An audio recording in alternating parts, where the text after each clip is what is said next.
Hello everyone. तो ये हमारा चैप्टर 2 का सेकंड लेक्चर है। तो आज हम इसमें पढ़ने वाले हैं the relation between electric field and potential. Electric field and potential, ठीक है, इनके बीच में क्या रिलेशन है। ओके, तो हमने देखा था कि पोटेंशियल क्या होता है, 1/4 pi epsilon naught Q upon R। ये हम लास्ट लेक्चर में पढ़ चुके हैं।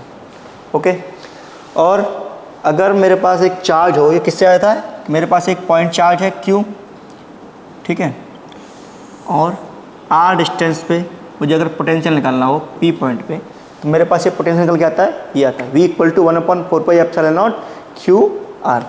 ठीक है, बेसिकली ये क्या था, ये मेरे पास क्या था, ये पोटेंशियल डिफरेंस था, जहाँ मैंने रेफरेंस पॉइंट कहाँ मान रखा था, इस पे इनफाइनाइट पे मान रखा था। ठीक है, तो वैसे पोटेंशियल डिफरेंस को हम कैसे डिफाइन करते हैं, V, अगर डेल्टा V लिखूँ मैं, तो क्या था ये Q W not, W by Q not, यही था ना मेरा पोटेंशियल डिफरेंस, कि कितना वर्क होता है उस चार्ज को लाने में ए से बी तक। मैंने देखा था ना कि अब पॉइंट चार्ज के लिए हमने डिफाइन किया था, तो हम इन्फिनिटी से लाए थे उसको, और ये मेरा B है, ये मेरा A है, ये dr डिस्टेंस था। अगर मुझे Q नॉट चार्ज इन्फाइनाइट से लाना है तो मुझे कितना वर्क करना पड़ेगा, ये हमने निकाला था ना कि work done equal to -k F dot dr, ये निकाला था हमने, ये हमने पढ़ा था। ठीक है, तो वर्क डन हमने क्या देखा था, external work -k F dot dr, ये देखा था हमने। ठीक है, अब क्या बेटा इसमें, अब हमें पता है कि उस पॉइंट पे अगर मैं फोर्स निकालूं या फिर इलेक्ट्रिक फील्ड निकालूं in the terms of force, तो क्या होगा, F इक्वल टू, हमने क्या पढ़ा है बेटा, F इक्वल टू क्या होता है, Q नॉट E। मीन्स ये जो चार्ज है, जो Q नॉट चार्ज है, वो कितना फोर्स एक्सपीरियंस करेगा, Q नॉट E, जितना वहाँ पे इलेक्ट्रिक फील्ड होगा इंटू Q नॉट। ये हमने देखा था ना फर्स्ट चैप्टर में कि F equal to Q naught E। ठीक है, तो मेरे पास अब एक्सटर्नल वर्क क्या हो गया बेटा, एक्सटर्नल वर्क हो गया -k Q नॉट E और ये dr। ठीक है, अगर 80 डिग्री एंगल है तो ये हो जाएगा, हट जाएगा सीधा यहाँ से, कोई दिक्कत नहीं है इसमें, dr, राइट, ये आ गया एक्सटर्नल वर्क। अब पोटेंशियल डिफरेंस डेल्टा V, इसको मैं क्या लिख सकता हूँ अभी,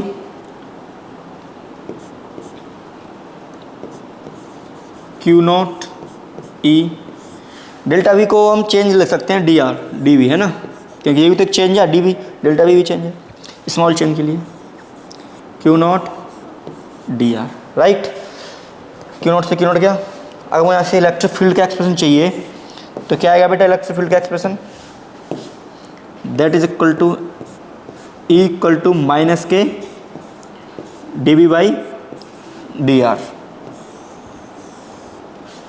ठीक है, ये आया मेरा क्या, इलेक्ट्रिक फील्ड और पोटेंशियल का आपस में रिलेशन।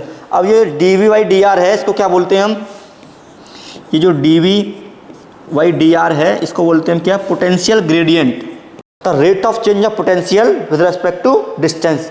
क्या मतलब है इसका, कि डिस्टेंस के अकॉर्डिंग पोटेंशियल कितना चेंज हो रहा है, ये है। तो ये कैसे आया, पता चल गया कि एक पॉइंट चार्ज के लिए हमारे पास पोटेंशियल ये होता है, जो कि रेफरेंस पॉइंट अगर हम उसको इनफाइनाइट माने तब निकल के आता है। वैसे तो पोटेंशियल डिफरेंस को मैं डिफाइन किया था डेल्टा V, इसको ऐसे भी लिख सकते हो तुम, VA माइनस VB, राइट, एक ही बात है, डेल्टा V और VA minus VB equal to work done upon वो जो चार्ज है जिसको हम V से P पे ला रहे हैं। ठीक है, तो यही था। अगर इस पर मैं फोर्स निकालूँ तो फोर्स क्या होता है बेटा, Q नॉट E, जो हम लास्ट लेक्चर में पढ़ के आए हैं, इलेक्ट्रिक फील्ड, जितना यहाँ पे इलेक्ट्रिक फील्ड होगा इस चार्ज की वजह से। ठीक है, अच्छा, तो फोर्स हो गया Q naught E, work external हो गया QE dr। अब इस वर्क को यहाँ पुट कीजिए, external work upon Q naught, तो Q नॉट से Q नॉट गया dV, तो हमारे पास एक रिलेशन आया E equal to -dV by dr। ठीक है, ये रिलेशन हमें क्या बताता है कि जैसे जैसे इलेक्ट्रिक फील्ड की डायरेक्शन में आप जाओगे उतना ही पोटेंशियल क्या होगा हमारे पास, डिक्रीज होगा। किससे पता चलता है, इस साइन से, नेगेटिव साइन। ठीक है, तो क्या आता है इससे, अब देखिए इससे क्या क्या निकल के आते हैं तुम्हारे पास। मेरे पास रिलेशन आया E equal to minus D V by D R, ये रिलेशन निकल के आया मेरे पास। सपोज मानो ये मेरा एक इलेक्ट्रिक फील्ड है E, ठीक है बेटा, ये मेरा इलेक्ट्रिक फील्ड है, ये क्या है, इलेक्ट्रिक फील्ड। अब इसमें ये नेगेटिव साइन है, वो क्या शो करता है कि जैसे जैसे तुम इलेक्ट्रिक फील्ड की डायरेक्शन में आगे जाओगे उतना ही तुम्हारा पोटेंशियल क्या होगा, डिक्रीज होगा। जैसे मेरा पॉइंट A है यहाँ पे, ये पॉइंट B है और ये पॉइंट C है। अब इसमें क्या है, VA का पोटेंशियल VB से ज़्यादा है और पोटेंशियल VC से ज़्यादा है। ठीक है, यही तो इस बताता है कि जितना तुम इलेक्ट्रिक फील्ड के पास डायरेक्शन में जाओगे उतना ही पोटेंशियल क्या होगा, ये डिक्रीज होगा। ठीक है, ये होता है मेरा क्या, पोटेंशियल ग्रेडियंट। आपको बता चुके हैं क्या होता है gradient, rate of change of potential पर रेस्पेक्ट टू डिस्टेंस। ठीक है, तो अभी इसमें जो नेक्स्ट टॉपिक आता है बेटा कि अगर मेरे पास दो मेटल प्लेट है, सपोज मानिए इसी के एग्जांपल है D1SD से, मेरे पास एक मेटल प्लेट है दो। ठीक है, ये पॉजिटिव चार्ज प्लेट है, ये नेगेटिव चार्ज प्लेट है। पॉजिटिव है तो इसके पास एक पोटेंशियल होगा V1, इसको मान लेते हैं V2, राइट। इसका जो डिस्टेंस है बेटा कितना है, D। आपको पता है कि पॉजिटिव है नेगेटिव है तो इसका पास इसमें एक इलेक्ट्रिक फील्ड बनेगा, क्योंकि पॉजिटिव से नेगेटिव तरफ इलेक्ट्रिक फील्ड रह जाएंगी। दूर दूर बना रहा हूँ लेकिन हर चार्ज से निकालना है उसको, ठीक है, इलेक्ट्रिक फील्ड बनेगा। अब इस इलेक्ट्रिक फील्ड की वैल्यू कितनी होगी बेटा, तो क्या होता है इलेक्ट्रिक फील्ड का वैल्यू, सिर्फ वैल्यू निकालनी है मुझे तो सिर्फ नेगेटिव को छोड़ के सिर्फ मॉड पे ध्यान दूंगा। ठीक है, तो क्या होगा, delta V divided by D, जो डिस्टेंस है, तो E बराबर क्या आएगा बेटा, V1 minus V2 divided by D। ठीक है, ये क्या होगा, इसके बीच दोनों प्लेट के बीच का इलेक्ट्रिक फील्ड होगा। ओके, अच्छा बेटा ये पोटेंशियल का जो यूनिट था वो वोल्ट था, तो इसका भी क्या आ जाएगा, यहाँ से क्या निकल के आएगा, वोल्ट पर मीटर। अच्छा, इलेक्ट्रिक फील्ड का एक और SI यूनिट वोल्ट पर मीटर। हमने पहले क्या पढ़ा था कि इलेक्ट्रिक फील्ड हमारा क्या होता है, Q/R 1/4 पाई एप्सिलॉन नॉट, ठीक है, R स्क्वायर, तो कूलम्ब पर मीटर स्क्वायर था। अब यहाँ से वोल्ट पर मीटर भी होता है। ठीक है, तो ऐसा यूनिट उसके जो फॉर्मूले से उसके हम निकाल सकते हैं क्या क्या है। तो जो अभी नेक्स्ट टॉपिक है वो है तुम्हारा इक्विपोटेंशियल सरफेस बेटा। ठीक है, कि इक्विपोटेंशियल सरफेस क्या होते हैं, तो हेडिंग डालिए इक्विपोटेंशियल सरफेस, इक्विपोटेंशियल सरफेस। ठीक है, इक्विपोटेंशियल सरफेस क्या होते हैं, देखो जैसे कि इसका नाम है इक्वी मीन्स इक्वल, पोटेंशियल और सरफेस मीन्स ऐसा सरफेस जहां पे पोटेंशियल क्या है, इक्वल है। सपोज मानो मेरे पास ये कोई सरफेस है, ये कोई सरफेस है, एक प्लेट है, इस पे क्या है, थ्रू आउट दिस प्लेट मेरा पोटेंशियल क्या है, इक्वल है। अगर पोटेंशियल इक्वल है तो पोटेंशियल डिफरेंस कितना हो जाएगा, 0, क्योंकि पोटेंशियल डिफरेंस क्या होता है, दो पॉइंट्स के बीच का पोटेंशियल। मीन्स अगर मेरे पास ये पॉइंट A है और ये पॉइंट B है, अगर मैं बोलूँ यहाँ VA है यहाँ VB है, तो potential at A equal to VA, potential at B equal to VB। अगर मैं इनके बीच का पोटेंशियल डिफरेंस निकालूँ, पोटेंशियल डिफरेंस, तो क्या आएगा वो VA माइनस VB। ठीक है, अगर potential of A equal to potential of V है, अगर दोनों आपस में बराबर हैं तो क्या हो जाएगा, डेल्टा इक्वल टू 0। तो क्या होता है मेरा पोटेंशियल डिफरेंस क्या होता है, 0 होता है। Equipotential surface is that surface where potential is same, right. Okay, तो समझ में आ गया ना क्या होता है इक्विपोटेंशियल सरफेस। आप डेफिनेशन बना सकते हो कि any surface over which the electric potential is same everywhere is known as equipotential surface. Okay, तो डेफिनेशन मैं लिख नहीं रहा हूं, आप लिख सकते हो, लिख लेता हूं वापस, इक्विपोटेंशियल सरफेस।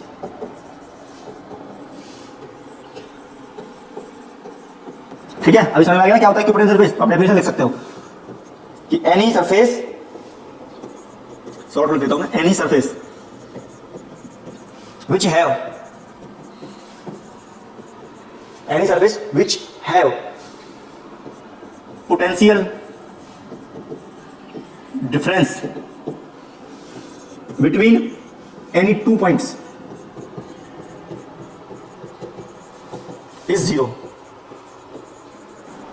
ठीक है, ऐसे लिख सकते हो, या फिर बोल सकते हो कि कोई भी सरफेस जहां पे पोटेंशियल क्या है, सेम है। ठीक है, delta V equal to zero, right. तो ऐसे सरफेस क्या बोलते हैं हम, इक्वी पोटेंशियल सरफेस। एग्जांपल देखते हैं, चलो एग्जांपल देखते हैं कि कैसे ये होता है। सपोज मानो तुम्हारे पास क्या बेटा, एक पॉइंट चार्ज है, कहाँ देखें, यही देखते हैं, पॉइंट चार्ज तुम्हारे पास प्लस क्यू, राइट। अब मुझे क्या करना है, इससे इक्वी पोटेंशियल सरफेस ड्रॉ करना है। एक बात बताया आपको बेटा कि एक पॉइंट चार्ज के लिए जो पोटेंशियल होता है वो क्या होता है, 1/4 pi epsilon naught Q upon R, ये होता है ना बेटा एक पॉइंट चार्ज के लिए पोटेंशियल। मीन्स अगर मैं इससे आर डिस्टेंस लूँ, सपोज मानो मेरा ये आर डिस्टेंस है, इस पॉइंट, ये बहुत छोटा है, ठीक है, एक पॉइंट चार्ज है, मैंने इसका बताया रेडियस, लेकिन इसका रेडियस नहीं है। अगर मैं इस पॉइंट चार्ज को 3D में इमेजिन करूं तो एक इसके एक्रोस एक स्फीयर बनेगा, और जो स्फीयर का जो रेडियस होगा r, उस पूरे स्फीयर पे मेरा जो पोटेंशियल क्या होगा, सेम होगा। क्यों? क्योंकि उस पॉइंट चार्ज से उस स्फीयर का डिस्टेंस क्या है, सेम है। और समझिए आप, आपके पास एक फुटबॉल है, ठीक है, ये फुटबॉल है। अगर उस फुटबॉल के अंदर से आप उसका सेंटर देखो और उस सेंटर से जो उसकी जो फुटबॉल की जो सरफेस है वो सेम होती है ना, क्योंकि वो रेडियस होती है। तो ये जो सपोज मानो ये मैंने बनाया इसका 3D सरफेस, ये 2D नहीं है, 3D सरफेस है। अगर 3D सरफेस है तो इस पे जो पोटेंशियल होगा वो क्या होगा, सेम होगा, क्योंकि पोटेंशियल मेरा किस पे डिपेंड करता है बेटा, आर पे, क्यू बाई आर पे, डिस्टेंस पे डिपेंड करता है। तो देखो डिस्टेंस बराबर है, चार्ज तो फिक्स है, डिस्टेंस बराबर है, तो पोटेंशियल क्या होगा, सेम होगा। तो ये मेरा क्या होगा, एक इक्वी पोटेंशियल सरफेस हो गया। ठीक है, ऐसे ही और बना सकते हो आप, ये दूसरा इक्वी पोटेंशियल सरफेस हो गया, ऐसे ही और बना सकते हो। ठीक है, ये मेरी इलेक्ट्रिक फील्ड्स की लाइन है, राइट। ये हो गया ड्रॉ एक सिंगल चार्ज से। अच्छा, अगर सपोज मानो तुम्हारे पास इलेक्ट्रिक फील्ड हो इस तरह का, सेकंड एग्जांपल, तो उस पर तुम इक्वी पोटेंशियल सरफेस कैसे ड्रॉ करोगे, इस तरह का हो, ये यूनिफॉर्म इलेक्ट्रिक फील्ड है बेटा, ठीक है, ये मेरा इलेक्ट्रिक फील्ड है, ठीक है। अब इस पर तुम्हें क्या करना है, potential equi potential surface draw करना है। तो क्या करेंगे, ऐसे इलेक्ट्रिक फील्ड जा रहा है तो इसमें कोई भी एक स्लाइड डाल दीजिए ऐसे करके, तो इस पर क्या होगा, कोई भी सरफेस ऐसे डाल दीजिए तो इस पर क्या होगा, पूरा पोटेंशियल सेम होगा। जैसे कोई भी, जैसे मैंने ये बुक उठाया, अगर मैं इस बुक को ऐसे करूं, ठीक है, और इसमें से मेरा इलेक्ट्रिक फील्ड क्या हो रहा है, पास हो रहा है बेटा, तो ये जो सरफेस है, इस बुक का सरफेस है, इस पर क्या रहेगा, सेम पोटेंशियल रहेगा। ठीक है, क्योंकि ये जो डिस्टेंस चेंज नहीं हो रहा, तो डिस्टेंस चेंज नहीं हो रहा तो पोटेंशियल भी सेम रहेगा। तो इसको कैसे ड्रॉ हुआ बेटा,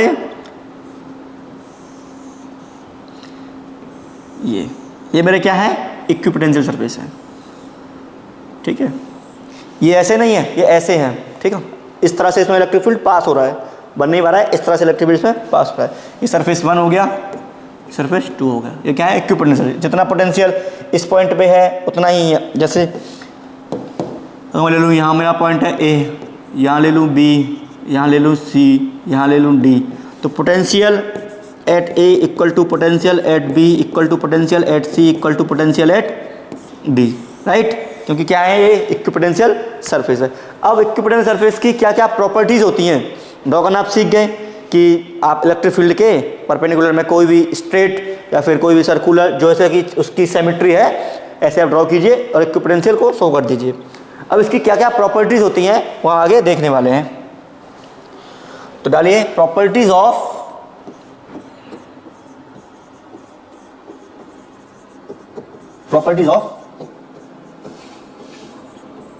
इक्वी पोटेंशियल सरफेस।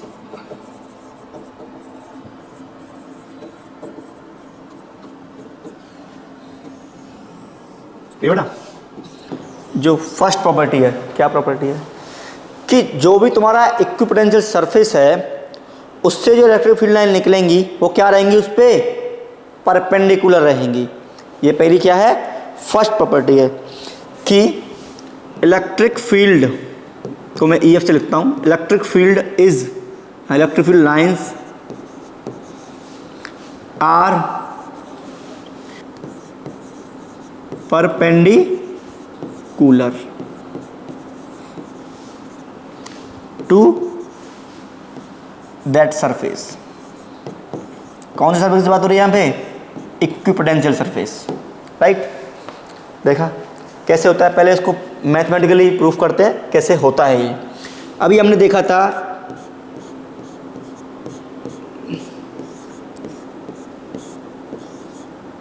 ये देखा था हमने dV अपॉन dr। बेटा ये dV में को मैंने क्या लिखा था कि डेल्टा V को मैंने क्या लिखा था? डिफरेंस ही तो होता है, ये डेल्टा V चेंज ही तो होता है। अगर मैं इसको r को इस साइड लेके जाऊं तो E डॉट, अगर मेरा dr एक वेक्टर है, dr इक्वल टू माइनस के dV इक्वल टू माइनस के डेल्टा V, ऐसे लिख सकता हूँ इसको मैं। अगर वो सरफेस मेरा क्या है? इक्विपोटेंशियल है, मीन्स उसका जो पोटेंशियल डिफरेंस है वो क्या है बेटा? इक्वल टू क्या है? 0 है। तुम्हारे पास यहां से क्या निकल के आया? E dot dr equal 0। अगर ये क्या है? E dot dr equal to 0। अगर तुमने पढ़ा होगा वेक्टर एनालिसिस में कि मेरे पास A vector dot B vector क्या है? 0 है, तो क्या होता है? A is perpendicular to B, यही तो होता है बेटा। ऐसे ही E is perpendicular to dr, right. अब देखिए जरा, ये मेरा इलेक्ट्रिक फील्ड था, सपोज मान लीजिए ये मेरा यहाँ पे कोई इक्विपोटेंशियल सरफेस है, ठीक है। अब E क्या है? R पे परपेंडिकुलर, तो R वेक्टर कहाँ बनेगा मेरा? इस डायरेक्शन में बनेगा। अब इस डायरेक्शन में R वेक्टर है, इसमें इलेक्ट्रिक फील्ड है, तो क्या रहेगा? ये इसके जो परपेंडिकुलर, इस पे क्या आ जाएगा? ये सरफेस के परपेंडिकुलर, राइट। चलो एक और समझते हैं, एक और तरीके से, कि सपोज मानो मेरे पास क्या है? ये प्लस चार्ज है, सही था। तो प्लस चार्ज से इलेक्ट्रिक फील्ड कैसे निकलता है बेटा? राइट, ऐसे निकलता है। अब मैंने क्या बनाया था? इस पे इक्विपोटेंशियल सरफेस बनाया था, ठीक है। अब जो प्लस चार्ज से इलेक्ट्रिक फील्ड निकलता है वो रेडियली आउटवर्ड निकलता है, तो रेडियल है। अगर तुम्हारा कोई भी स्फीयर है और उसका अगर रेडियस निकालूं मैं, तो जो रेडियस होता है स्फीयर का, ठीक है, वो क्या होता है? इस पे परपेंडिकुलर होता है कि नहीं होता है? तो यही क्या बन जाएगा मेरा? ये perpendicular to that surface, right. ये मेरा क्या हो गया? फर्स्ट प्रॉपर्टी हो गया। एक और समझेंगे इसको अच्छी तरह से। अभी एक और प्रॉपर्टी समझिए उससे पहले, कि नो वर्क डन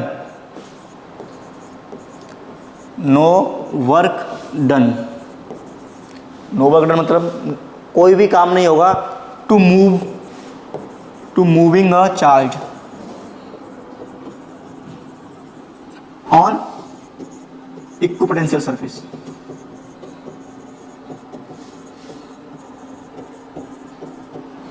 क्यों नहीं होगा? क्योंकि मैंने देखा, अभी पढ़ा था हमने कि W इक्वल टू क्या होता है बेटा? डेल्टा V क्यू, यही तो था। तो जब यही 0 है तो वर्क क्या हो जाएगा? 0, ठीक है, वर्क मेरा 0 हो जाएगा। तीसरा बेटा, टू सरफेसेस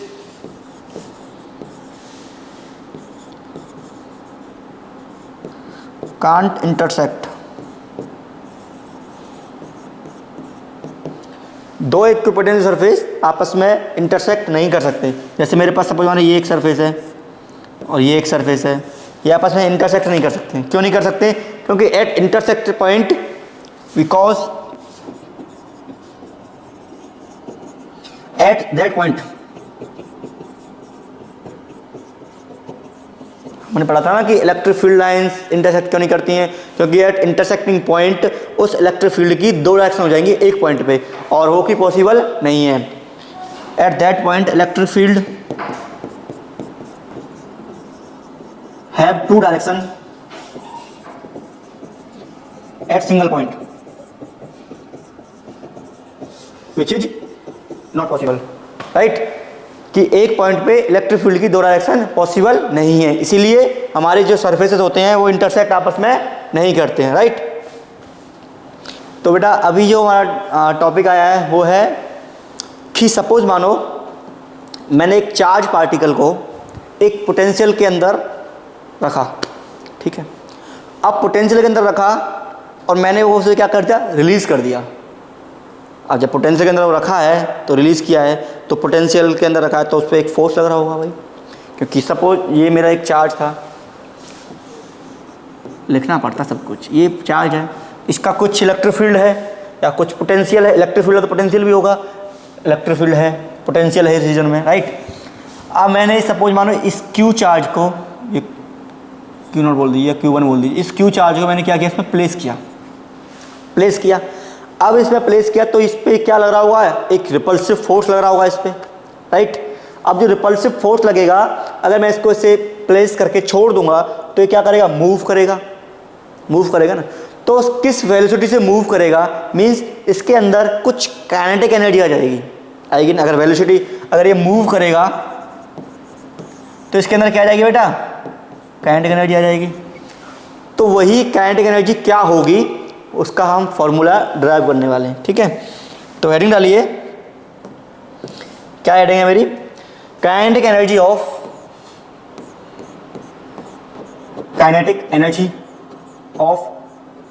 चार्ज पार्टिकल का कोई पार्टिकल हो सकता है, ठीक है, चार्ज पार्टिकल, ठीक है। Kinetic energy of charge particle acylated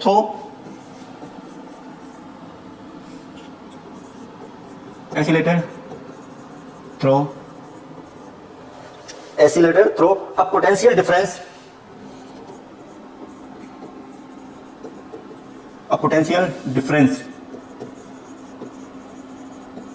ठीक है, पोटेंशियल डिफरेंस इन इलेक्ट्रिक फील्ड,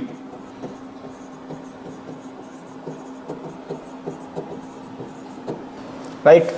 ये मेरा मतलब किस उस चार्ज पार्टिकल की कितनी काइनेटिक एनर्जी होगी जो कि एक पोटेंशियल एनर्जी की वजह से इलेक्ट्रिक फील्ड में रखा है और वो कैसे मूव कर रहा है, ठीक है। बेटा एसिलेटर, ठीक है, एसिलरेट, इसको लिख लेना, वो सब छोड़ो, वो सब काम की चीज़ नहीं है, काम की चीज़ है बेटा डेरिवेशन। तो मैं क्या बोल रहा अभी कि मेरे पास एक इलेक्ट्रिक फील्ड है, पोटेंशियल है, सपोज मानो ये मेरा एक चार्ज है Q, लिखते हैं पहले, एक मेरा इलेक्ट्रिक फील्ड है, ठीक है, इलेक्ट्रिक फील्ड। अब मैंने क्या किया बेटा, इसको प्लस चार्ज लिया और यहाँ पे क्या किया, प्लस ले लो माइनस ले लो, जो भी तुम्हें लेना ले लो, प्लस चार्ज लिया मैंने, इसको यहाँ पे प्लेस कर दिया सिर्फ और हटा लिया। अभी इलेक्ट्रिक फील्ड की वजह से इस पर किस डायरेक्शन में फोर्स लगेगा बताइए। इलेक्ट्रिक फील्ड कहाँ से स्टार्ट होता है, पॉजिटिव से, मीन्स यहाँ पे कोई दूर में एक पॉजिटिव सोर्स होगा तभी तो इलेक्ट्रिक फील्ड आ रहा है। अगर ये पॉजिटिव है और यही पॉजिटिव, तो इसको क्या करेगा, रिपल करेगा, मीन्स इस पर इस साइड एक क्या लगाएगा, फोर्स लगाएगा। थोड़ा चार्ज चेंज कर लेते हैं, ये कलर, इस साइड क्या लगाएगा बेटा, ये फोर्स लगाएगा, राइट। तो वो फोर्स कितना होगा बेटा, पहले वो फोर्स निकाल लेते हैं सबसे पहले, that force equal to QE। Let suppose that is a charge particle है, जो इसका जो मास है बेटा कितना मान लेते हैं, let's mass of that charge particle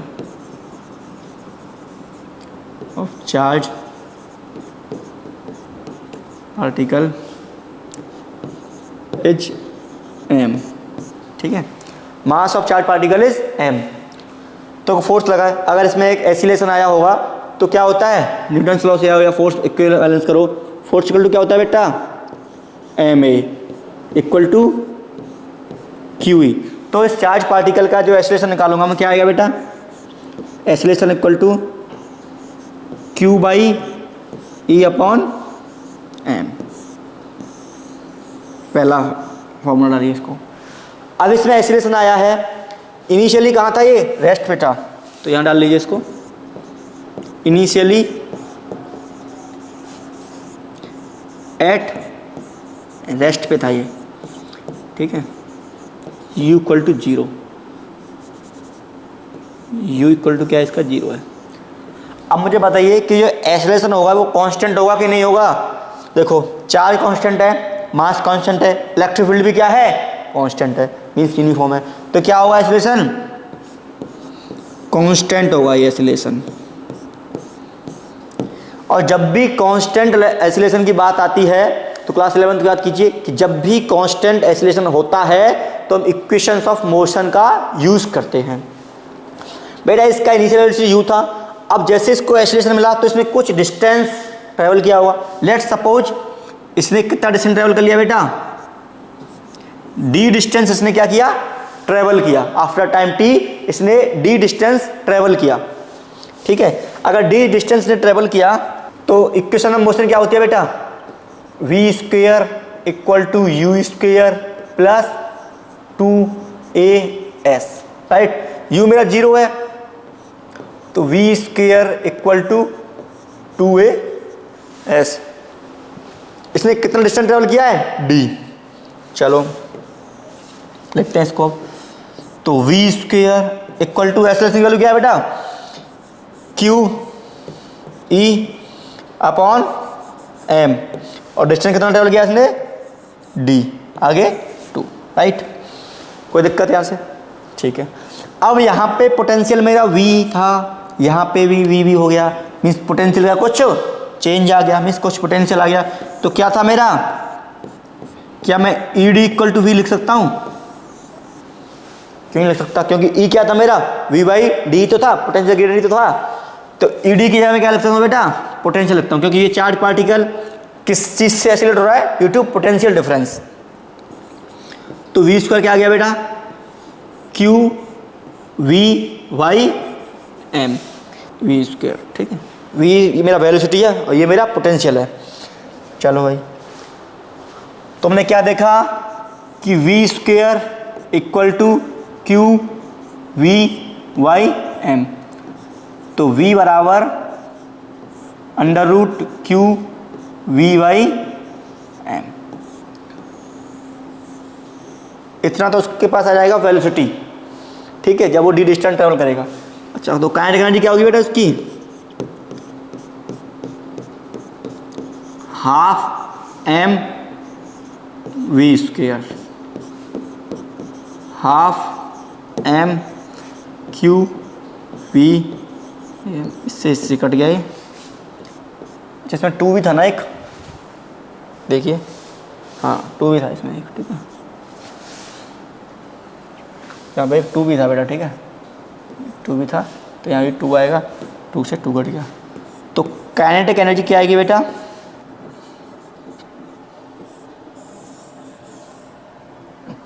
Q into V, that is the kinetic energy of charge particle through a electric potential difference in a electric field. उस पोटेंशियल डिफरेंस की वजह से कितना काइनेटिक एनर्जी आया है उस इलेक्ट्रिक फील्ड में, ये आया है क्यू वी, राइट।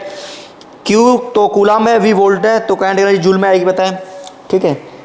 चलो बेटा, अब जो नेक्स्ट टॉपिक हमारा क्या है, इलेक्ट्रिक पोटेंशियल एनर्जी।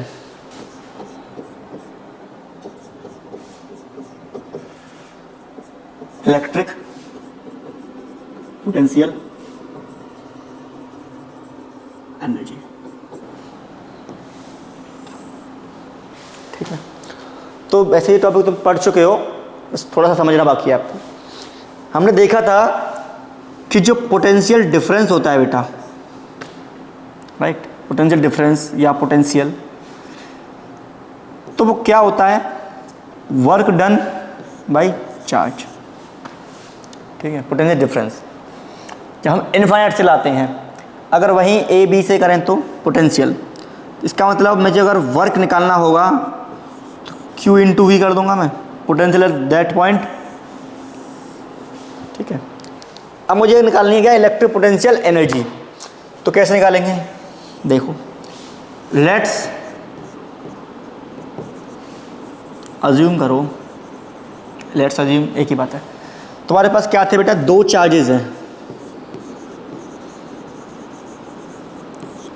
ये Q1 है और ये Q2 है। पहले मैं तुम्हें समझा रहा हूँ कि फॉर्मूला आता कैसे है, उसके बाद तुम जनरलाइज लिख सकते हो, अपने आप लिख सकते हो, ठीक है। Q1 है, Q2 है, और ये मेरा एक क्या है कि कोई भी रीजन है, खाली रीजन है, कुछ नहीं है इसमें। ये दोनों चार्ज कहाँ है, इन्फिनिटी पे है। अगर मैं इस चार्ज को यहाँ प्लेस कर दूँ, यहाँ लेके आऊँ, मेरा ए पॉइंट है ये, तो मैंने इस चार्ज को क्या किया, यहाँ प्लेस किया। अभी यहाँ पे कोई पोटेंशियल था नहीं था, इनिशियल में क्या था, कुछ नहीं था, खाली था, पोटेंशियल जीरो था इनिशियल। लिखिए इसको, इनिशियल में क्या था बेटा, यहाँ पे इनिशियल में पोटेंशियल जीरो था। क्यों था, क्योंकि यहाँ पे कोई भी चार्ज नहीं था। मैं इसको लेके आया, Q1 लेके आया यहाँ पे, ए पॉइंट पे लेके आया, राइट। अब क्या हुआ, इसके आसपास एक पोटेंशियल क्रिएट हो गया, क्योंकि चार्ज एक कितना क्रिएट हो गया बेटा, वो पोटेंशियल क्रिएट हो गया। कोई पॉइंट ले लो P 1/4 pi epsilon not Q/R। Means अगर इस पॉइंट से मैं R डिस्टेंस पे जाऊं तो मुझे इतना पोटेंशियल मिलेगा। वो R कितना भी हो सकता है, यहाँ हो सकता है, यहाँ हो सकता है, यहाँ हो सकता है, कहीं भी हो सकता है, ठीक है। अब मुझे क्या करना है बेटा, इस सेकंड चार्ज को इस रीजन में लेके आना है। लेके आओ भाई, सेकंड चार्ज को लेके आए। अभी तो मुझे वर्क नहीं करना पड़ा। क्यों नहीं करना पड़ा, क्योंकि इनिशियली में जो ए चार्ज पे लाया तो वहाँ जीरो हुआ वर्क। क्यों, क्योंकि पोटेंशियल नहीं था, क्योंकि इनिशियल पोटेंशियल जीरो था मेरा। अब अगर मैं बी चार्ज को लाऊंगा, इस पॉइंट बी पे बोल सकते हैं इसको, ठीक है। अगर मैं यहाँ पे बी पॉइंट पे लाऊं, जो कि ए पॉइंट से मेरा आर डिस्टेंस दूर है, बी पॉइंट ए पॉइंट से आर डिस्टेंस दूर है, चलो इसको बी मान लो, ठीक है। अब इस पे क्या है, यहाँ पोटेंशियल है, जीरो है, यहाँ तो है पोटेंशियल भाई। क्यों, कितना है, क्योंकि यहाँ पे मेरा ऑलरेडी एक चार्ज है। यहाँ पे क्या है बेटा, एक चार्ज है Q1, जिसकी वजह से आर डिस्टेंस पे एक पोटेंशियल क्रिएट हो रहा है। कितना, 1/4 पाई एप्सिलॉन नॉट Q/R, ठीक है, Q1/R। ये पोटेंशियल यहाँ पे क्रिएट हो रहा है। अगर पोटेंशियल है तो वर्क करना पड़ेगा मुझे, क्योंकि ये इसको क्या करेगा, अपोज करेगा इसका। तो मुझे कितना वर्क करना पड़ेगा बेटा, वर्क बी, WB कौन सा है, Q2 को लाने में तो कितना बनना पड़ता है, charge into potential due to 1। तो कितना आ गया बेटा ये, Q2 1/4 pi epsilon not Q1/R। आगे देखिए, तो WA मेरे पास क्या था बेटा, जीरो।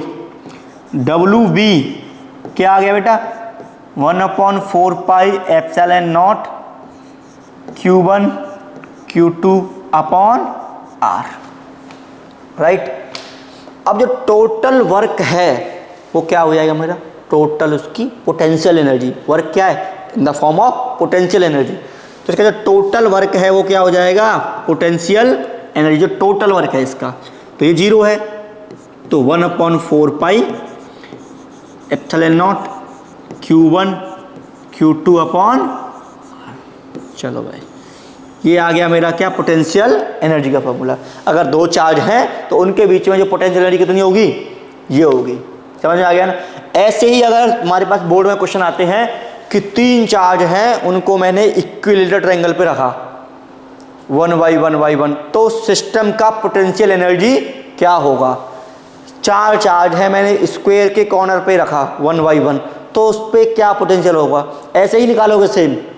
कैसे निकालोगे, मैं आपको समझा देता हूँ कि ये क्वेश्चन आता है बोर्ड में भाई, 5 नंबर का क्वेश्चन आता है कि सपोज हमारे 3 चार्जेस हैं, 3 चार्जेस हैं Q1 Q2 Q3, और वो क्या करने हैं तुम्हें, वो स्पेस में है, वो तुम्हें इक्विलेटरल ट्रायंगल है, कोई इक्विलेटरल ट्रायंगल है, कोई भी ट्रायंगल मान सकते हो आप, मैंने इक्विलेटरल माना है, ठीक है, ABC। अभी इस कंसेप्ट का फील दिखा रहा हूँ कि क्या पावर है इस कंसेप्ट की, ठीक है। अभी मुझे क्या करना है, ये तीनों चार्ज इनके वर्टेक्स पे प्लेस करने हैं, ठीक है, इनको ट्रायंगल में लेके आना है। डिस्टेंस कितना बेटा इसका, ए, क्योंकि इक्विलेटरल ट्रायंगल है। तो सबसे पहले मैं देखो, अभी इक्विलेटरल ट्रायंगल है, ये रीजन फ्री है, इसका मतलब क्या है, इसमें अभी पोटेंशियल कितना है बेटा इसका, अभी जीरो है, कोई पोटेंशियल नहीं है ना। तो इसमें से कोई भी चार्ज पिक कर लो, Q1 Q2 Q3 में। चलो Q1 पिक कर लिया मैंने, Q1 को मैं लेके आया, किसी भी एक वर्टेक्स पे लेके आओ Q1 को, यहाँ मैंने Q1 को पुट किया, राइट। पोटेंशियल नहीं था तो इसका मतलब इस चार्ज को लाने में कोई भी वर्क नहीं होगा, तो मैं वर्क 1, Q1 को लाने में कोई वर्क नहीं हुआ, राइट। अब मैंने क्या किया बेटा, Q2 को पिक किया, चलो कलर चेंज करते हैं। Q2 को पिक किया मैंने, Q2 को पिक किया, सपोज मानो कहीं भी रख लो, यहाँ रखते हैं Q2 को, यहाँ मैंने Q2 को रखा। अब एक बात बताओ, एट C पॉइंट पर पोटेंशियल है कोई? है। क्यों है? इस Q1 की वजह से। भाई अब ये यहाँ पे Q1 आ गया तो स्पेस में पोटेंशियल हो गया, तो Q1 की वजह से इस C पॉइंट पे पोटेंशियल होगा। कितना होगा? Potential at C due to Q1, potential at C यानी VC ड्यू टू Q1 कितना पोटेंशियल होगा बेटा? 1/4 pi epsilon naught Q upon A। अरे Q और A मेरा दोनों सेम क्यों है? Q upon A। भाई एक पॉइंट से r डिस्टेंस दूरी पर यही तो होता है, 1/4 pi epsilon naught Q upon A, इतना पोटेंशियल होगा। अगर पोटेंशियल है तो मुझे वर्क भी करना पड़ेगा, तो W2 कितना वर्क होगा बेटा? Charge into potential. तो चार्ज कितना है? Q2, पोटेंशियल कितना है? 1/4 pi epsilon naught Q1 upon A। तो उसको क्या लिखूंगा मैं? W2 क्या हो गया मेरा? 1/4 pi epsilon naught Q1 Q2 upon A। ये क्या हो गया बेटा? W2 हो गया। अब वो चार्ज प्लेस हो गया। अब क्या करेंगे बेटा हम? अब हमारे पास है, देखो Q1 प्लेस कर दिया हमने, Q2 प्लेस कर दिया, अब करेंगे क्या? Q3 को प्लेस वर्टेक्स A पर। अब देखो Q3 को जब मैं प्लेस कर रहा हूं तो इस वर्टेक्स A पर कितना पोटेंशियल है? पोटेंशियल ड्यू टू Q1 भी का पोटेंशियल भी होगा। अब Q2 चार्ज भी है तो इसकी वजह से पोटेंशियल होगा। तो क्या होगा? Potential at A। देखो अब यहाँ पे Q1 चार्ज है, इसकी वजह से भी होगा पोटेंशियल, और Q2 चार्ज है, इसकी वजह से ही पोटेंशियल होगा। Potential at A due to Q1 क्या हो जाएगा बेटा? 1/4 pi epsilon naught Q1 upon A। Potential at A due to Q2 1/4 pi epsilon naught Q2/A, right. अब तुम्हारे पास देखो, जब मैं पोटेंशियल क्या है? एडिटिव क्वांटिटी है, मींस एक स्केलर क्वांटिटी है, तो क्या होते हैं आपस में ऐड हो जाता है। तो नेट पोटेंशियल कितना आएगा बेटा इसका? अगर मैं V नेट निकालूं, नेट पोटेंशियल, तो कितना हो जाएगा बेटा? VA due to Q1 VA due to Q2। तो दोनों को क्या करेंगे? सम करेंगे आपस में, राइट। तो क्या हो जाएगा बेटा? 1/4 pi epsilon not Q1A plus 1/4 pi epsilon not Q2A। इतना पोटेंशियल हो गया है, राइट। अब मुझे क्या करना है बेटा? वर्क निकालना है, ठीक है। तो मैं क्या बोलूंगा उसको? W3 मेरा वर्क क्या है? Q3 चार्ज को लाने में उस वर्टेक्स C पे कितना मेरा नेट पोटेंशियल है। तो क्या, चलो Q3 VC क्या था? देखो VC नेट क्या है बेटा? VC नेट पोटेंशियल की बात करते हैं हम। 1/4 pi epsilon naught Q1 upon A plus 1/4 pi epsilon not Q2 upon A, right. तो इसको यहाँ लिखेंगे अभी 1/4 pi epsilon naught Q1 upon A plus 1/4 pi epsilon not Q2 upon A। तो W3 कितना आ गया बेटा? 1/4 pi epsilon naught Q1 Q3 upon A plus 1/4 pi epsilon not Q3 Q2 upon A। अब मुझे क्या निकालना है? इसका सिस्टम का पोटेंशियल एनर्जी निकालना है, पोटेंशियल एनर्जी। तो U बराबर W1 plus W2 plus W3, right. तो W1 क्या था बेटा? मेरा 0 था, तो उसको लिखो मत। W2 क्या था मेरा? 1/4 pi epsilon naught Q1 Q2 upon A। और W3 क्या मेरा? ऊपर वाला देखो, 1/4 pi epsilon naught Q1 Q3 upon A plus 1/4 pi epsilon not Q2 Q3 upon A। कुछ कॉमन आ रहा है तो कॉमन ले लीजिए इसमें से। तो U equal to 1/4 pi epsilon not, a common आ गया, ब्रैकेट में Q1 Q2 plus Q1 Q3 plus Q2 Q3, right. ये आ गया मेरा क्या बेटा, पोटेंशियल एनर्जी। जब मैं तीन चार्जेस को एक इक्विलेटरल ट्रायंगल पे लेके आऊंगा, ये तुम्हारा एक क्वेश्चन हो गया बेटा बोर्ड का, ठीक है। ऐसा क्वेश्चन बोर्ड में आता है, बोर्ड में आता है, जेई में आता है, ठीक है। अभी जैसे मैंने तीन चार्ज के लिए किया है तो ट्रायंगल पे आया, ऐसे ही आप चार चार्ज यानी कि किसी भी स्क्वायर पे, रेक्टेंगुलर पे, और पांच चार्ज हो गया तो पेंटागन पे, हेक्सागन पे, किसी पे भी कर सकते हो, ठीक है। आपको सिंपल सा कंसेप्ट लगाना है कि सबसे पहला चार्ज लाया तो उस पर पोटेंशियल नहीं होगा, जीरो होगा। दूसरा चार्ज आया तो देखो अब कि पोटेंशियल कितना बन रहा है। तीसरा चार्ज आया तो देखो पोटेंशियल कितना बन रहा है। हर बार तुम्हें टोटल पोटेंशियल लेके चलना है, ठीक है।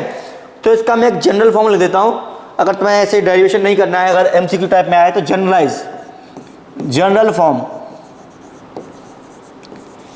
जनरल फॉर्म देखो इसकी, ठीक है, किसकी, पोटेंशियल एनर्जी की। सपोज मानो तुम्हारे पास क्या है बेटा, Q1 Q2 Q3 Q4 dot dot dot Q1, इतने चार्जेस हैं, ठीक है। अब क्या है बेटा, ये पॉइंट है, थोड़ा ध्यान से समझना। Q1 एंड Q2 के बीच में जो चार्ज डिस्टेंस है बेटा वो क्या है, R12, राइट। Q1 और Q3 के बीच में क्या है बेटा, R13। Q1 और Q4 के बीच में क्या है बेटा, R14। Q2 और Q3 के बीच में डिस्टेंस क्या है बेटा, R23। Q2 और Q4 में क्या है, R24। Q2 और आगे होगा कोई, ठीक है। ऐसे ही इसमें होगा सेम। मीन्स आपको इसमें से क्या करना है, प्रत्येक दो चार्ज उठाने हैं, उनके बीच का डिस्टेंस लेना है। जैसे अगर मेरे पास ये n चार्ज है, ठीक है, तो उसको कैसे लिखेंगे, देखो एनर्जी को। सबसे पहले 1/4 पाई एप्सिलॉन नॉट कॉमन निकाल लो, राइट। तो पहला चार्ज उठाओ Q1 उठा लिया भाई, Q1 ले लिया। अब Q1 का मल्टीप्लाई करो सारे चार्ज से, कितने चार्ज हैं, तो Q1 का आएगा बेटा क्या, Q2। जब मैं Q1 का मल्टीप्लाई Q2 से कर रहा हूं तो उन दोनों क्या आएगा, डिस्टेंस आएगा बीच में, R12 प्लस। अब क्या करूंगा मैं, Q1 का मल्टीप्लाई Q3 से करूंगा तो उसमें क्या डिस्टेंस आएगा, अब R13 प्लस, ऐसे ही करता जाऊंगा मैं। Q1 का मल्टीप्लाई Q1 से करूंगा, डिस्टेंस क्या जाएगा, 1। ऐसे ही सिमिलर आपको क्या करना है बेटा, Q2 को उठाना है अब, ठीक है।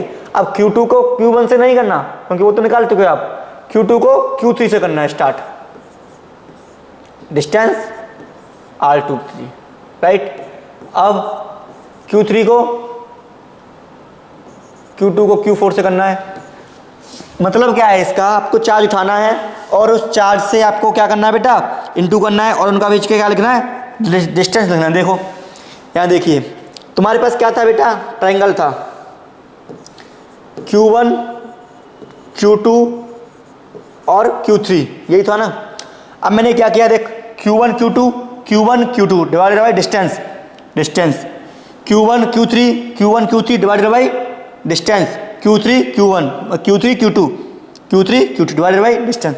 मीन्स सारे चार्ज का आपस में क्या करना है बेटा, मल्टीप्लाई करना है, और बीच में क्या लगा लेना है, उसकी डिस्टेंस का डिवाइड लगा लेना है, ठीक है। ऐसे ही होता है ये, जितने चार्जेस हैं आपस में क्या करना है, एक बार मल्टीप्लाई करना है और बीच में डिस्टेंस लगा लेना है, एक बार मल्टीप्लाई करना है, बीच में डिस्टेंस लगा लेना है, एक बार मल्टीप्लाई करना है, बीच में डिस्टेंस लगा लेना है। ये बन जाता है इसका जनरल फार्मूला। आप एन चार्ज के लिए इसको डिफाइन नहीं कर सकते क्योंकि बहुत लंबा हो जाएगा, ठीक है। 2 या 3 चार्ज के लिए हम बता सकते हैं। जैसे 3 के लिए बताया ना मैंने, Q1 Q2 उसका distance, Q1 Q3 distance, Q2 Q3 distance, ठीक है। Q3 Q1 क्यों नहीं किया, क्योंकि देख 13 है यहाँ पे, डबल नहीं करेंगे, ठीक है, सिंगल से। चलो भाई, पोटेंशियल एनर्जी हो गया। एक और टॉपिक है, हमने देखा था कि अगर जब हमने फर्स्ट चैप्टर पढ़ा था तो हमने बेटा ये देखा था कि अगर मैं एक इलेक्ट्रिक डाइपोल को एक इलेक्ट्रिक फील्ड के अंदर प्लेस करता हूं तो उस पर एक टॉर्क लगता है, जिससे क्या होता है, वो रोटेट होता है, राइट। अब जब वो रोटेट हो रहा है तो मुझे वो तो रोटेट ऑटोमेटिक हो गया। अगर मुझे किसी डाइपोल को रोटेट कराना पड़े, उसके अगेंस्ट अगर मुझे रोटेट कराना पड़े तो मुझे कितना वर्क करना पड़ेगा, ठीक है। तो यही है मेरा क्या अगला टॉपिक। तो वर्क डन डाली heading, work done in rotating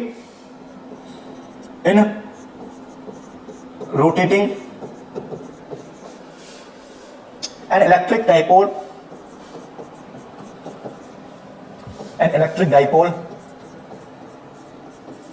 in field, ठीक है, इन इलेक्ट्रिक फील्ड कितना वर्क डन करना पड़ेगा। अब यही वर्क डन उसका पोटेंशियल एनर्जी हो जाएगा, ठीक है बेटा, इस डाइपोल का।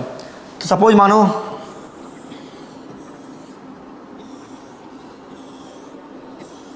ये मेरा क्या है, इलेक्ट्रिक फील्ड है, ठीक है। और ये क्या बेटा मेरा डाइपोल है एक, राइट, जो कि थीटा एंगल पे प्लेस रखा हुआ है इलेक्ट्रिक फील्ड में, ठीक है। अब एक बात बताओ, जब भी ऐसा कोई केस था तो ये क्या होता था बेटा, ये इसका सपोज मानो ओरिजिन है, मतलब सेंटर है इसका, ओरिजिन नहीं बोल, ए डिस्टेंस यहाँ है, ए डिस्टेंस ये, ठीक है। जब भी एक ऐसा खेल था हमारे फर्स्ट चैप्टर में, तो क्या करता था, ये रोटेट करता था। क्यों? क्योंकि इस चार्ज पे एक फोर्स लग रहा है F, और इस चार्ज पे इस साइड फोर्स लग रहा है एक F। जब दोनों फोर्स आपस में क्या है, बराबर हैं और कपल्स ऑफ फोर्स हैं, तो क्या करेगा, ये आपस में कपल्स करेंगे और एक टॉर्क प्रोड्यूस करेंगे, जिससे कि ये रोटेट करेगा। तो हमने फाइंड किया था बेटा, जो टॉर्क होता है इसके बीच में PE sin थीटा, ये आप चैप्टर फर्स्ट में ड्राइव कर चुके हैं। टॉर्क इक्वल टू क्या था, PE sin थीटा, ठीक है। अगर बेटा मैं इसका एक स्मॉल वर्क देखूं, मुझे क्या करना है, इसमें वर्क डन निकालना है, तो इसको मुझे रोटेट करके कितना वर्क मिलेगा। अगर मैं एक स्मॉल वर्क देखूं DW, तो क्या होगा बेटा, टाउ डी थीटा, क्योंकि ये क्या होगा, डी थीटा यहाँ से ये इसका जो पोजीशन है, अगर मैं इसको थोड़ा सा ऐसे कर दूँ तो क्या हो जाएगा बेटा, ये डी थीटा रोटेट हो गया। तो डी थीटा मुझे रोटेट करने में मुझे DW वर्क करना पड़ेगा, ठीक है, क्योंकि हम इसको रोटेट करके हम क्या चेंज कर रहे हैं, इसकी एंगुलर पोजीशन। तो जब भी टॉर्क होता है तो एंगुलर वर्क निकलता है, टाउ टू डी थीटा, ठीक है। चलो DW, तो PE sin theta D theta. अब मुझे ये अगर टोटल वर्क चाहिए, एक सेकेंड, PE sin थीटा, ठीक है। अगर मुझे टोटल वर्क चाहिए कि सपोज मानो मैंने पहले ये रखा था θ1 पे, फिर मैंने इसको रोटेट किया तो θ2 पे कर दिया, तो इतना करने में मुझे कितना वर्क लगा, तो मुझे टोटल वर्क के लिए क्या करना पड़ेगा, इंटीग्रेट, कहाँ से कहाँ तक, इनिशियल में तो कहाँ था ये θ1 पे और θ2 तक, PE sin थीटा, ठीक है बेटा। अगर मैं क्या करूँगा, मैं PE मेरा बाहर आ जाएगा क्योंकि वो कांस्टेंट है PE, और ये बचा θ1 से θ2 sin थीटा। sin थीटा का इंटीग्रेशन कितना होता है बेटा, माइनस के कॉस थीटा,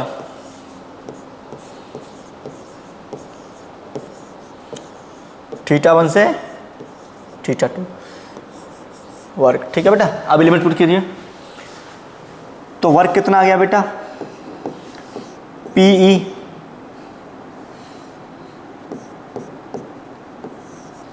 माइनस के कॉस θ2 माइनस के कॉस θ1। ये मैंने क्या किया, लिमिट पुट किया बस। ये लिमिट इंटीग्रेशन ये आप 11th सीख के आए हो, और यहाँ भी आप सीख ही लोगे, ठीक है। जो फर्स्ट चैप्टर होता है फिजिक्स का बेसिक, उसमें हम यही सब सिखाते हैं। P इक्वल टू क्या हो गया बेटा, कॉस θ1 माइनस के कॉस θ2। तो work done PE cos theta 1 minus cos theta 2। इसको एक्सप्रेशन को थोड़ा समझो, याद करो। मेरे पास एक डाइपोल है, ये इस इलेक्ट्रिक फील्ड से थीटा 1 एंगल बना रहा है, ये केस था इनिशियल में। अब मैंने क्या किया, इसको रोटेट किया। मैंने क्या किया, इसको रोटेट किया।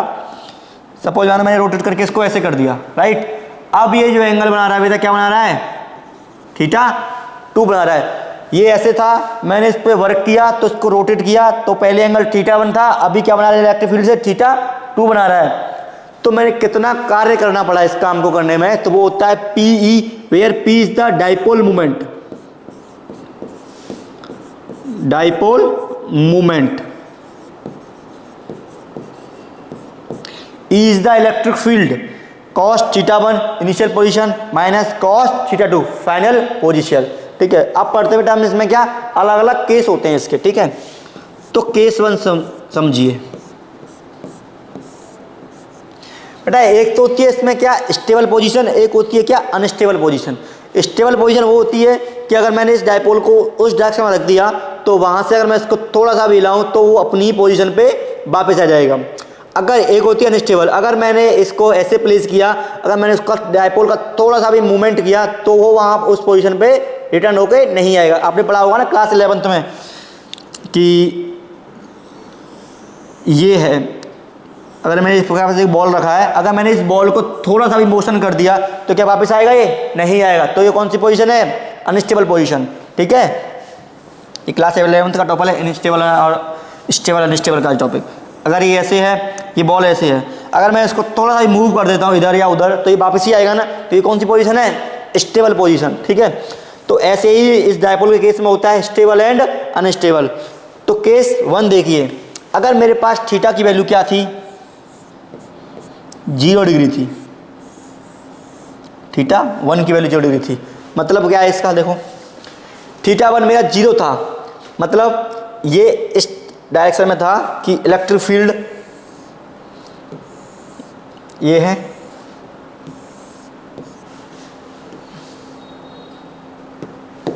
और ये मेरा डाइपोल है -q से +q। ठीक है, इसका क्या है बेटा, ये थीटा क्या है, 0 है। थीटा 1 देखो 0 है। अब मैं इसको अगर रोटेट करूंगा तो मुझे कितना वर्क करना पड़ेगा, थीटा 1 की वैल्यू 0 रखो वहां पे, 1 - k cos थीटा। मुझे थीटा एंगल रोटेट करने पे इतना वर्क करना पड़ेगा। अभी जब ये इसका थीटा का वैल्यू 0 था तो क्या था बेटा, वो था इसका क्या, इक्विलिब्रियम पोजीशन और स्टेबल पोजीशन। भाई इक्विलिब्रियम है ना, अभी इस पे देखो ये अपने आप ये कहीं रोटेट नहीं हो सकता, मस्त रखा है ये, क्योंकि इस पे फोर्स इस साइड लग रहा है। देखो इस पे ये फोर्स लग रहा है, बताऊंगा आपको, ड्रॉ करके बताते हैं। इस चार्ज पे फोर्स कहाँ लग रहा है, इस साइड। इस पे कहाँ लग रहा है, इस साइड। आपस में क्या करेंगे, कैंसिल करेंगे। ठीक है, तो ये कहीं भी मूव नहीं करेगा बिना वर्क किए। मुझे अगर इस पर मूव कराना है तो मुझे क्या करना पड़ेगा, वर्क करना पड़ेगा। अगर थीटा डिग्री मूव कराना है तो मुझे इतना वर्क करना पड़ेगा। यही तो क्या इसकी स्टेबल पोजीशन है। अगर मैं इसको थोड़ा सा भी मूव कर देता हूँ तो ये वापस से यहीं आएगा। ठीक है, अगर दूसरा केस क्या है बेटा, अगर मेरी थीटा की वैल्यू क्या हो जाए, 90 हो जाए, थीटा 1 की वैल्यू 90 डिग्री हो जाए, तो क्या करेंगे इसमें हम, देखो यहाँ 90 पुट करेंगे तो -k PE cos थीटा 2। अगर मेरा पहले 90 डिग्री था, परपेंडिकुलर था इलेक्ट्रिक फील्ड के डाइपोल, तो मुझे थीटा रोटेट करने पे कितना वर्क करना पड़ेगा, ये देख लीजिए।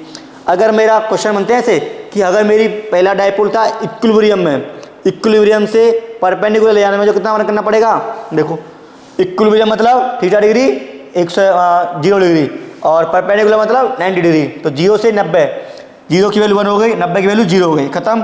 सिर्फ PE वर्क करना पड़ेगा तुम्हें। ठीक है, अगर मेरा अनस्टेबल था, मीन्स उसकी वैल्यू क्या थी बेटा, 180 थी, क्या थी, 180 थी थीटा की वैल्यू, तो यहाँ पे 180 पुट कीजिए। ठीक है, ऐसे केस हैं आपके, आप इनको निकाल लीजिए। ठीक है बेटा, चलो फिर आज के लिए इतना ही। अभी जो नेक्स्ट चैप्टर में पढ़ेंगे कैपेसिटेंस, कैपेसिटर और तुम्हारे कुछ डायलेक्ट्स के बारे में। ठीक है।